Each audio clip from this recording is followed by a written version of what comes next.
సల్లటి ఏసీ రూమ్లో కూర్చొని ఆఫీసర్లతోటి మీటింగ్లు పెట్టి ఆర్డర్లు వేస్తుంటారు.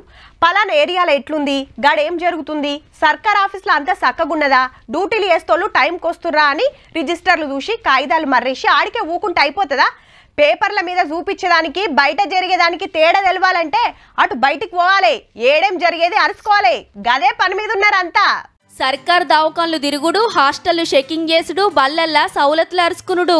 ఓ నెల రోజుల కాంచి మన కలెక్టర్లంతా కాళ్లకు గిరికలు కట్టుకొని తిరుగుతాండ్రనుకో రాదుర్రి.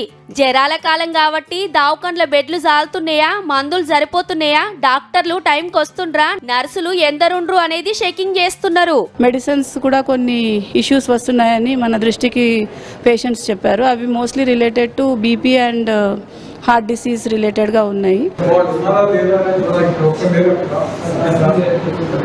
హాస్టళ్ల మీద గట్టిగానే నజరేసిండ్రు కలెక్టర్లు. ఏం వండుతాండ్రు, ఏం పెడుతుండ్రు, సరుకు సౌదలు ఎట్లున్నాయని తెలుసుకొని పిల్లలతోటి కలిసి తింటుండ్రు. టాయిలెట్లు మంచిగా లేకుంటే ఎమ్మటే రిపేర్లు చేపిస్తున్నారు. ఈ స్కూల్ బంగ్లాలు మరమ్మతులు చేపిస్తుండ్రు దగ్గరుండి. స్కూల్స్, పిహెచ్సిస్ అన్ని తిరిగి అక్కడ ఎటువంటి ఇబ్బందులు ఉన్నా వాటిని ఇమీడియట్ గా రెక్టిఫై చేసి ఎవరైనా నెగ్లిజెన్స్ కనబడ్డా కూడా వాళ్ళ మీద యాక్షన్ తీసుకునేటట్టు కూడా. అంగన్వాడీల సౌలతులు చూసి ఆసిఫాబాద్ కలెక్టర్ సారు బిడ్డనే షరీక చేసే. మొన్న సీఎం సారు కలెక్టర్లతోటి మీటింగ్ పెట్టి ఆఫీసులుంటే నడవది, అంత తిరగాల్సిందేనని ఆర్డర్ వేస్తే రోజో దిక్కుపోతుర్రన్నట్టు కోట్ల రూపాయలు పోసి ఇంద్రభవనాల కలెక్టర్ బంగ్లాలు గట్టంగానే అయిపోదు కదా. పనులు కావాలి.